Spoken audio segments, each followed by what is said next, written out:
तो आज क्या पढ़ेंगे? पृथ्वी की गतियाँ। तो देखो पृथ्वी की गति दो प्रकार की है, एक होता है परिक्रमण और दूसरा होता है परिभ्रमण। अरे सॉरी, परिभ्रमण को घूर्णन लिख सकते हैं, ये ज़्यादा आसान रहेगा। ठीक है, एक गति होती है परिक्रमण और दूसरी गति है घूर्णन। परिक्रमण में क्या है कि परिक्रमा जानती हो ना, जैसे गांव में कोई यज्ञ होता है या कोई मंदिर पे दर्शन करने जाता है तो मंदिर के चारों ओर घूमते हैं, तो उसको क्या कहते हैं? परिक्रमा लगाना कहते हैं ना। तो ऐसे ही पृथ्वी जो है सूर्य के चारों ओर घूमती है, तो इसको क्या कहेंगे? पृथ्वी परिक्रमा लगा रही है कि नहीं सूर्य का। ठीक है, जैसे ये पृथ्वी की गति अगर ऐसे है, मान लो यहाँ से शुरू की, ऐसे होते होते फिर यहीं पे पहुँच गए, तो इसको क्या कहेंगे? परिक्रमा। अब जैसे हम लोग परिक्रमा लगाते हैं तो परिक्रमा पथ कभी छोटा रहता है कभी बड़ा रहता है यज्ञ का। ठीक है, तो उसी अनुरूप टाइम लगता है, तो कोई 108 लगाता है, कोई और लगाता है, कोई 1000 लगाए, कोई 500 लगाएगा। तो ऐसे ही पृथ्वी सूर्य का परिक्रमा लगाएगी और एक परिक्रमा लगाने में सूर्य को जितना समय लगता है उसको कहते हैं 1 वर्ष। मान लो यहाँ से चली थी ए से, फिर घूम के आई, फिर ए पर पहुँच गई, इतना समय लग रहा है 1 वर्ष में एक परिक्रमा। समझ में आया? 1 वर्ष में कितना? एक परिक्रमा। यानी कि उसके परिक्रमण के कारण क्या हो रहा है? वर्ष बन रहा है कि नहीं? महीना हो रहा है। ठीक है, और देखो एक ये हो गया तुम्हारा परिक्रमण वाली गति या परिक्रमा इसको कहते हैं। ठीक है, परिक्रमण। अब देखो दूसरी गति क्या है? घूर्णन। पृथ्वी है, ये जो है थोड़ी सी अक्ष पे झुकी हुई है, बताए थे कितना झुकी हुई है? 23.5 डिग्री। अपने अक्ष पर 23.5 डिग्री, यहाँ से जब देखेंगे तो ये 23.5 डिग्री झुकी हुई है और कक्ष तल से अपने 66.5 डिग्री। ठीक है, ये कक्ष तल है, या ऑर्बिट ऑफ प्लेन बताए थे, ये अक्ष है। ठीक, तो 23.5 डिग्री झुकी हुई है, लेकिन झुके हुए होने के बावजूद वह लट्टू की तरह घूम रही है। ठीक है, तो एक बार अपने चक्कर पे ऐसे आगे पीछे घूमी तो 1 दिन लग जा रहा है। समझ में आया? एक बार चक्कर लगा रही है तो कितना समय हो जा रहा है? 1 दिन। या घंटों में बदलेंगे तो कितना घंटा? कितना घंटा?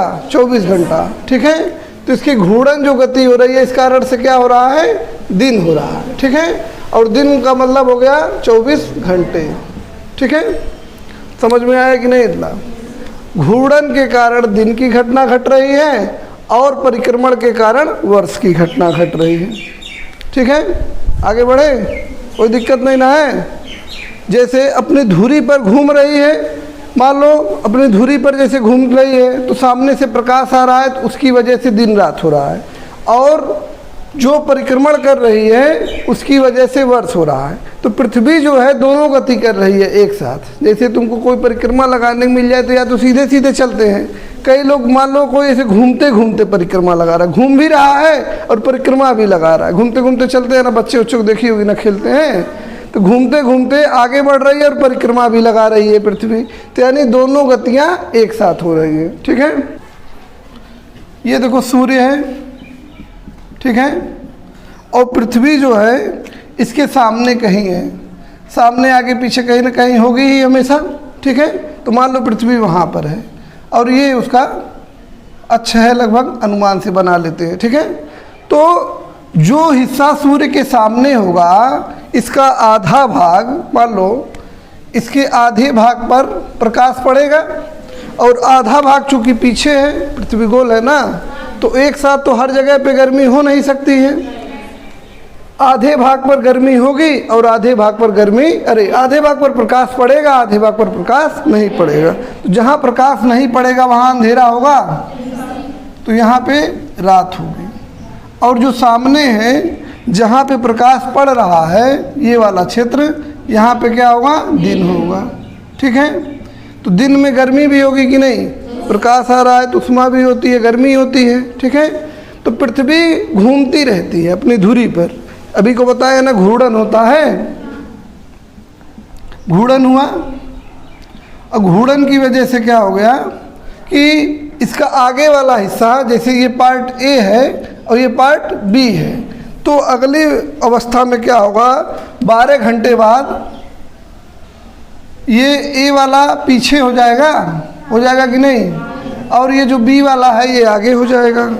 तो फिर यहाँ पे बी वाले पे दिन हो जाएगा और यहाँ पे रात हो जाएगी। समझ में आ रहा है? घूर्णन के कारण उसकी स्थिति बदलती रहती है, इसलिए आधे आधे भाग पर वो क्रम से दिन रात होता रहता है। ठीक है। अगर मान लो पृथ्वी अपने धुरी पर घूर्णन नहीं करती तब क्या होता, तो जहाँ पर दिन है वहाँ हमेशा दिन रहता और जहाँ पर रात है वहाँ हमेशा रात रहती। इससे जीवन कभी हो ही नहीं पाता। जहाँ पे दिन है इतनी गर्मी होती कि वहाँ रह नहीं पाते, और जहाँ पे रात है वहाँ इतनी ठंडी होती कि वहाँ भी नहीं रह पाते, तो जीवन नहीं रह पाता। जैसे रोटी बनाती हो ना, अब मान लो एक ही साइड डाल के छोड़ दिए तो एक तरफ से हीट लग रहा है, मतलब एक तरफ से पक रही है, उसको छोड़ दिए, मान लो पलटे नहीं दूसरी साइड, तो क्या होगा, जल जाएगा एक तरफ और एक तरफ कच्चा रह जाएगा, तो खाने लायक होगा ही नहीं। समझ में आया? ऐसे ही पृथ्वी अगर अपनी धुरी पर घूर्णन ना करे तो यहाँ भी जीवन संभव नहीं है। एक तरफ एकदम जलने वाला धूप रहेगा और एक तरफ एकदम ठंडा रहेगा। ठीक है, समझ में आया? यानी दिन रात की जो स्थिति हो रही है किस कारण से हो रही है? घूर्णन के कारण। देखो ये जो वृत्त बनेगा ये पूरा आधा भाग बनेगा, ग्लोब का आधा भाग, मतलब ग्लोब का आधा हिस्सा बनेगा तो वृत्त होगा। और ये जो लाल रंग की रेखा बना रही है वृत्त, इसे बोलते हैं प्रदीप्त वृत्त। ठीक है, प्रदीप्त वृत्त। अभी समझ लो कि मतलब जो बांट रही है दिन और रात को जहाँ से, वो है वृत्त। एक गोला बनेगा, सर्कल वृत्त बनेगा, तो उस वृत्त को क्या कहते हैं? प्रदीप्त वृत्त। ठीक है, समझ में आया? चलो अब आगे बढ़ते हैं। ये हो गया दिन रात की बात। अच्छा एक बात रह गई थी कि चलो अच्छा अभी उसको बताते हैं। अब देखो अभी को क्या बताए हैं, पृथ्वी दो तरह की गति करती है ना, तो एक तो हो गया घूर्णन वाला, अभी बता दिए उसकी वजह से दिन रात कैसे हो रहा है, और घूर्णन नहीं करता तो उसका प्रभाव क्या हो रहा है। ठीक है, अब देखो परिक्रमण करने से क्या हो रहा है। ये मान लो पृथ्वी का परिक्रमण पथ, ठीक है, ये परिक्रमा कर रही है, यहाँ पे है अभी। ठीक है,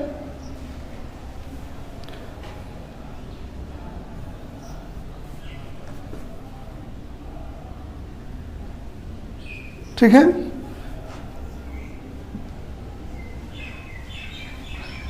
थोड़ी सी झुकी हुई है इसलिए दिखा रहे हैं। ठीक है, अब देखो 4 अवस्थाएं हैं, 4 यानी एक वर्ष में कितना दिन होता है? 365 दिन या 12 महीने। 12 महीने में या एक चक्कर लगा लेगी कि नहीं? ठीक है, यानी अगर ए स्थान से चली थी पृथ्वी और फिर घूम के ए स्थान पर जाएगी तो 12 महीने, और आधा परिक्रमा करेगी तो 6 महीने, और 1/4 करेगी, आधे का आधा करेगी तो 3 महीने। ठीक है, तो 4 दशाएं हमको पढ़ना है, इसलिए हम तुमको ये समझा रहे हैं। 21 मार्च का दिन है। ठीक है, और 21 मार्च के बाद बढ़ते बढ़ते बढ़ते 3 महीने बाद कौन सा महीना आएगा? कौन महीना आएगा? अप्रैल, मई, जून। जून के बाद बढ़ते बढ़ते जुलाई, अगस्त, सितंबर। देखो 3 महीना बढ़ेंगे आगे तो यहाँ क्या आ जाएगा? सितंबर। ठीक है, सितंबर के बाद अक्टूबर, नवंबर, दिसंबर। ठीक है, समझ में आ रहा है ना कि 3-3 महीने पे स्थिति बदल रही है। 21 मार्च है, 21 मार्च को सूर्य क्या होता है? जो विषुवत रेखा बताए थे, विषुवत वृत्त जो भूमध्य रेखा होती है, जैसे ये मान लो इसके बीचों बीच से जो रेखा खींची जाती है पृथ्वी की, इसको बोलते हैं भूमध्य रेखा। ठीक है, भूमध्य रेखा। पृथ्वी 21 मार्च को भूमध्य रेखा पर लंबवत चमकती है। ठीक है, जैसे हम बताए थे कि सूर्य जो है उत्तरायण और दक्षिणायन होता है। ध्यान से सुनना, नहीं तो मिस हो जाएगा तो फिर समझ में नहीं आएगा। सूर्य अपनी जगह पर स्थिर नहीं होता है, वास्तव में सूर्य तो स्थिर होता है, लेकिन हम पृथ्वी पर हैं, इसलिए जब कोई दूसरी चीज़ हटती है तो हमको लगता है कि जैसे पृथ्वी वास्तव में पृथ्वी सूर्य के चारों ओर परिक्रमा लगा रही है, लेकिन हमको पृथ्वी से देखने में लगता है सूर्य उगता है और सूर्य डूबता है कि नहीं।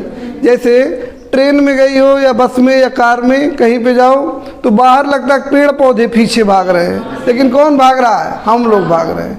तो ऐसे ही सूर्य के संदर्भ में पृथ्वी की गति है, तो हमको लगता है कि सूर्य उत्तरायण और दक्षिणायन होता है। जैसे इसको मान लेते हैं भूमध्य रेखा, और सूर्य कितना झुकी हुई है अपने धुरी पर? 23.5 डिग्री। तो इस दीवार को मान लेते हैं 23.5 डिग्री दक्षिणी अक्षांश, इसको मान लेते हैं 23.5 डिग्री उत्तरी अक्षांश। 23.5 डिग्री दक्षिणी अक्षांश को क्या कहते हैं?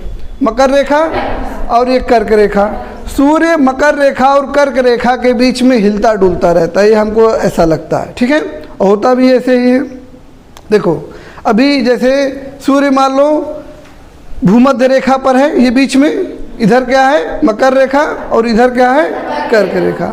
अब भूमध्य रेखा पर है तो 21 मार्च का दिन है, ठीक है।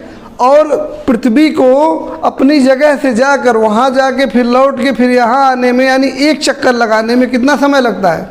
12 महीना 12 लगेगा या 365 दिन, ठीक है। तो 12 महीने लगते हैं, तो 1/4 में 3 महीना बताए है ना। तो यहाँ जैसे 21 मार्च है, ये वाला स्थिति है। अब यहाँ से सूर्य बढ़ते बढ़ते कहाँ जाएगा? उस दीवार तक जाएगा, ठीक है, मतलब कर्क रेखा तक जाएगा। कर्क रेखा पर लंबवत चमकने के बाद फिर कर्क रेखा से आगे सूर्य नहीं जा सकता, ये नियम है, तो वापस लौटेगा। तो 3 महीने में कर्क रेखा पर पहुंचा था, और कर्क रेखा से वापस आने में 3 महीना लगेगा कि नहीं लगेगा? अब फिर 3 महीना आगे बढ़ेगा तो मकर रेखा पर पहुंचेगा, ठीक है, और फिर वापस आएगा मकर रेखा से तो फिर 3 महीना लगेगा कि नहीं।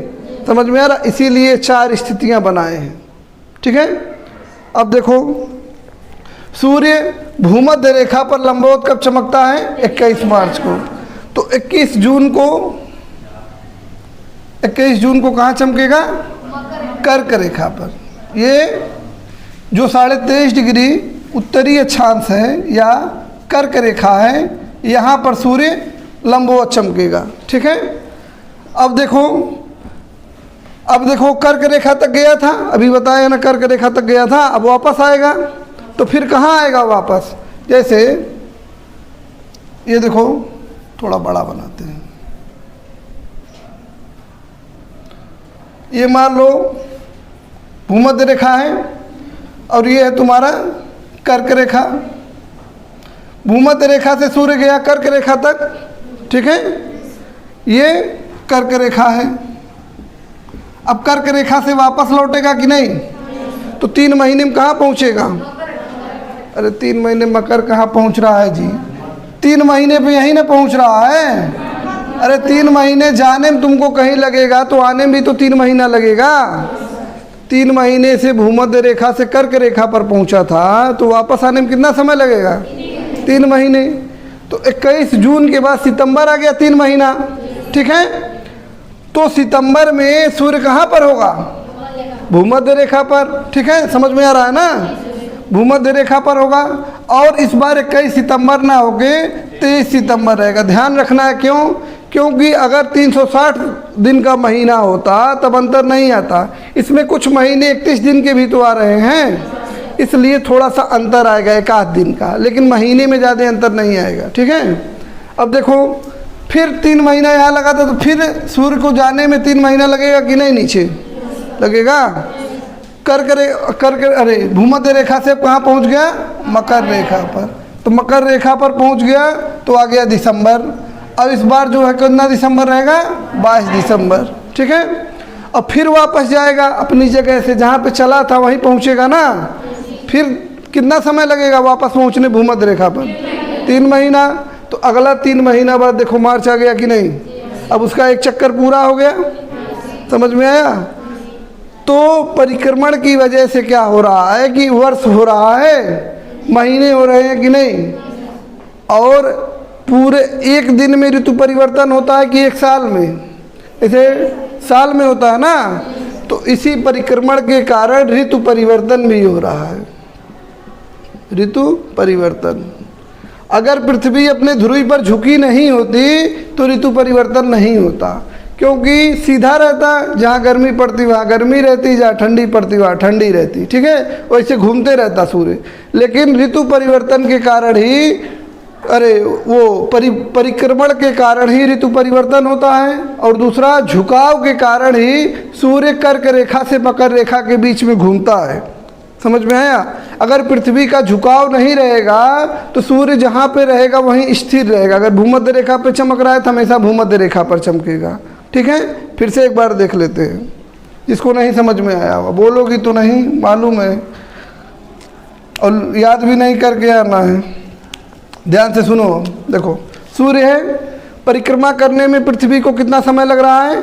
1 वर्ष या 12 महीना। ठीक है, तो 12 महीने की वजह से क्या हो रहा है कि हर 3-3 महीने में 1/4 चलेगा, तभी ना 12 महीने में पूरा होगा। ठीक है, सूर्य का नियम है कि वह भूमध्य रेखा से कर्क रेखा के बीच में घूमता रहेगा पूरे वर्ष में। ठीक, अब भूमध्य रेखा से कर्क रेखा तक जाने में उसको लगभग 3 महीने का समय लगेगा, तो वापस आने में कितना समय लगेगा? 3 महीने। तो अगर 21 मार्च को भूमध्य रेखा पर था तो जाने में 3 महीना लगा, तो 21 जून आ गया। वापस आने में फिर 3 महीना लगा, तो क्या आ गया? 23 सितंबर। 23 सितंबर को सूर्य कहाँ पर चमकेगा? अगर 21 मार्च को भूमध्य रेखा पर चमक रहा है तो 23 सितंबर को कहाँ चमकेगा? तुम लोग समझ नहीं पा रही हो क्या जी? अरे देखो, भूमध्य रेखा से जा रहा है कर्क रेखा पे, 3 महीना हो गया, फिर वापस आएगा कहाँ पे? भूमध्य रेखा पे। नहीं, कौन मकर रेखा बोल रहा है जी? मकर रेखा पे नहीं, भूमध्य रेखा पर वापस आएगा ना। तो 23 सितंबर को भी भूमध्य रेखा पर चमकेगा और 21 मार्च को भी भूमध्य रेखा पे चमकेगा। 21 मार्च और 23 सितंबर दोनों दिन भूमध्य रेखा पे चमकेगा, और 21 जून को कर्क रेखा पर और 22 दिसंबर को मकर रेखा पर। समझ में आया? नहीं समझ में आया? आया ना? अब देखो, कर्क रेखा होता है उत्तरी गोलार्ध में, जो उत्तर वाला भाग है वो पृथ्वी की ओर थोड़ा सा रहेगा। ये वाला भाग जो है उत्तरी गोलार्ध में कर्क रेखा है। ये उत्तरी गोलार्ध बताए थे ना, तो उत्तरी गोलार्ध में क्या होगी उस समय? जब सूर्य कर्क रेखा पर लंबवत चमकेगा तो उस समय गर्मी का महीना होता है। भारत भी उत्तरी गोलार्ध में है, हम लोग भी उत्तरी गोलार्ध में है, इसलिए जून में गर्मी का महीना एहसास होता है कि नहीं होता है। और इसके जो मौसम यहाँ रहेगा उत्तरी गोलार्ध में, उसके विपरीत मौसम दक्षिणी गोलार्ध में रहेगा। यानी आधे वाले हिस्से में अगर ठंड पड़ रही है तो आधे वाले में गर्मी पड़ेगी, आधे वाले में गर्मी पड़ रही है तो आधे वाले में ठंड पड़ेगी। तब मान लो कोई देश यहाँ पर है, एक देश है ऑस्ट्रेलिया, ऑस्ट्रेलिया एक देश है, तो जून में हमारे उत्तरी गोलार्ध में गर्मी पड़ रही है तो दक्षिणी गोलार्ध में क्या पड़ेगा? ठंड पड़ेगा। समझ में आया? वो क्यों पड़ता है? सूर्य के किरणों के तिरछेपन के कारण तिरछा हो जाती है सूर्य की किरणें। अभी इसको हम अगली क्लास में बताएंगे, सूर्य की किरणों के तिरछेपन का प्रभाव। ठीक है, तो उत्तरी गोलार्ध में 21 जून को गर्मी पड़ेगी क्योंकि कर्क रेखा पर लंबवत चमक रहा है। ठीक है, अब देखो 22 दिसंबर को क्या हो रहा है? मकर रेखा पर लंबवत चमक रहा है ना, तो जब मकर रेखा दक्षिणी गोलार्ध में है तो 22 दिसंबर को दक्षिणी गोलार्ध में क्या होगा? गर्मी का मौसम होगा, ठंडी का मौसम होगा? कैसे ठंडी होगा जी? ठंडी तो तुम्हारे वहाँ है, 22 दिसंबर में उत्तरी गोलार्ध में ठंडी है ना। अरे तुम्हारे घर पे 22 दिसंबर में ठंडी पड़ती है कि नहीं? और हम लोग हैं यहाँ पे, अगर यहाँ ठंड होगी तो यहाँ क्या होगा? ऑस्ट्रेलिया में 22 दिसंबर को गर्मी होती है, वहाँ लोग कपकपी से बचते हैं उस समय। जितने भी दक्षिणी गोलार्ध में जगह है वहाँ पे ठंडी होगी दिसंबर में, अरे कब? जून में ठंडी होगी और दिसंबर में गर्मी होगी। समझ में आया? और उत्तरी गोलार्ध में क्या होगा? जून में गर्मी होगी और दिसंबर में ठंडी होगी। समझ में आया? अब बताओ, मकर रेखा पर 22 दिसंबर को सूर्य लंबवत चमक रहा है तो दक्षिणी गोलार्ध में क्या होगा? मकर रेखा पर, ये मकर रेखा है, इस पे सूर्य लंबवत चमक रहा है तो दक्षिणी गोलार्ध में क्या होगा? गर्मी होगी। ठीक है, दिसंबर में गर्मी होगी, सुनने में थोड़ा सा कठिन लगेगा। अभी तुम लोग जैसे घूमे नहीं हो, हम भी बहुत नहीं घूमे, दक्षिणी गोलार्ध में नहीं गए हैं, लेकिन 22 दिसंबर में वहाँ गर्मी होगी। और जैसे कभी क्रिकेट टीम जाती है साउथ अफ्रीका खेलने, तो आ जाएगी कब? जून में। जून में इसलिए जाती है ताकि वहाँ ठंड का मौसम रहेगा तो दिन में खेलने में अच्छा रहेगा, ठीक है। और जून में हमारे वहाँ गर्मी पड़ती है, तो जब उत्तरी गोलार्ध में गर्मी पड़ेगी तो दक्षिणी गोलार्ध में ठंडी पड़ेगी, और जब उत्तरी गोलार्ध में ठंडी पड़ेगी तो यहाँ गर्मी पड़ेगी, ठीक है। समझ में आया? ये जो ऋतु परिवर्तन हो रहा है 2 कारणों से हो रहा है। अभी नोट कर लो, ये कई बार यूपी, अभी हम लिखवा दे रहे हैं, कई बार पूछ चुका है क्वेश्चन, यूपीएससी में भी पूछा है, सिपाही में भी पूछा है, ठीक है। आसान क्वेश्चन है। 2 कारण है। कौन कौन से कारण है ऋतु परिवर्तन के? एक कारण है परिक्रमण, अगर परिक्रमा न करे तो ऋतु परिवर्तन नहीं होगा, और दूसरा पृथ्वी का झुकाव, ठीक है। इसकी वजह से अब देखो 21 मार्च को और भूमध्य रेखा, अब देखो 21 मार्च को और 23 सितंबर को भूमध्य रेखा पर लंबवत चमक रहा है, तो प्रकाश बराबर बन जाएगा कि नहीं? अब 21 मार्च को न तो ज़्यादा गर्मी होती है और न तो ज़्यादा ठंडी होती है। ऐसे ही सितंबर में होगा, न तो ज़्यादा गर्मी होगी न तो ज़्यादा ठंडी होगी। अब देखो इसके बाद ठंडी आने वाली है, सितंबर के बाद ठंडी आने वाली है, और जनवरी के बाद गर्मी आने वाली है। तो इस वजह से ये बसंत ऋतु और ये जो भी मतलब ये ऋतुएं क्या होती है, चारों जो ऋतुएं बांटी गई हैं वो इसी आधार पर बांटी गई हैं। किसके आधार पर? पृथ्वी के परिक्रमण के आधार पर। ऋतु परिवर्तन अगर पूछेगा क्यों हो रहा है, तो परिक्रमण के कारण और पृथ्वी पे अपनी धुरी पे झुकाव के कारण, ठीक है। समझ में आया? अब देखो इसको जो है कहते हैं, जो ये है यही लिखवाए थे तुमको, ग्रीष्म अयांत, या इसको उत्तरी अयांत भी बोलते हैं, उत्तरी अयांत, ठीक है। और इसको क्या बोलेंगे? शीत अयांत, और या दक्षिणी अयांत, ठीक है। समझ में